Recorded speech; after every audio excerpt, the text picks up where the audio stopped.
जो असंभव को संभव करके दिखा दे।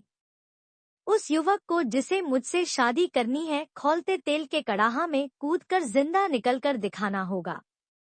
उसकी बात सुनकर वसु उस कुटिया में गया जहां उसके निवास था। वहां जाने पर उसने कई अस्थि पंजर देखे जो उस राजकुमारी से विवाह के प्रयास में खौलते कड़ाहे के तेल में कूदकर अपनी जानों से हाथ धो बैठे थे। वसु की हिम्मत जवाब दे गई। वह निराश होकर वहां से लौट गया।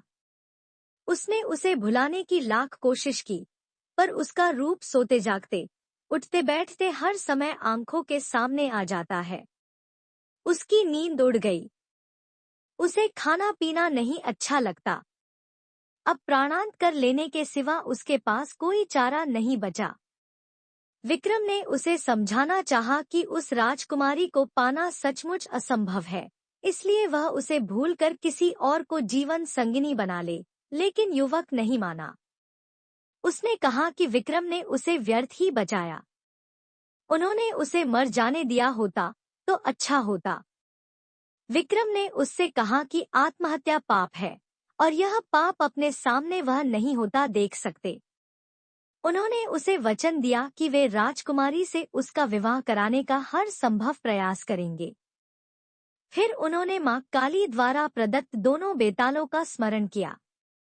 दोनों बेताल पलक झपकते ही उपस्थित हुए तथा कुछ ही देर में उन दोनों को लेकर उस कुटिया में आए जहां राजकुमारी रहती थी। वह बस कहने को कुटिया थी। राजकुमारी की सारी सुविधाओं का ख्याल रखा गया था। नौकर चाकर थे। राजकुमारी का मन लगाने के लिए सखी सहेलियां थीं। तपस्वी से मिलकर विक्रमादित्य ने वसु के लिए राजकुमारी का हाथ मांगा। तपस्वी ने राजा विक्रमादित्य का परिचय पाकर कहा कि अपने प्राण वह राजा को सरलता से अर्पित कर सकता है, पर राजकुमारी का हाथ उसी युवक को देगा जो खौलते तेल से सकुशल निकल आए।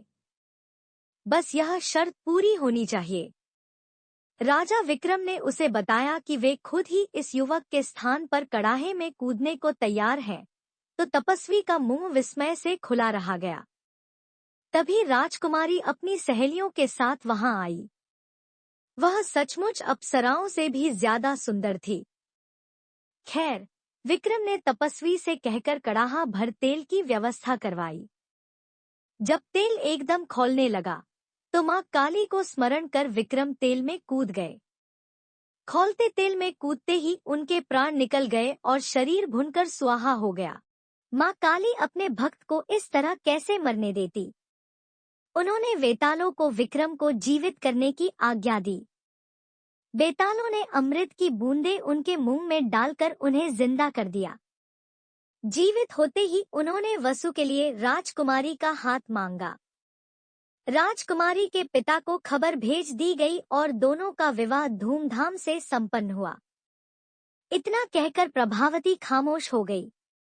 राजा भोज समझ गए कि विक्रम के अतुलनीय त्याग का उनके पास कोई जवाब नहीं है और लौट गए अपने कक्ष की तरफ। अगले दिन 11वीं पुतली त्रिलोचना ने रोका राजा को और सुनाई विक्रमादित्य की सुंदर व रोचक कथा।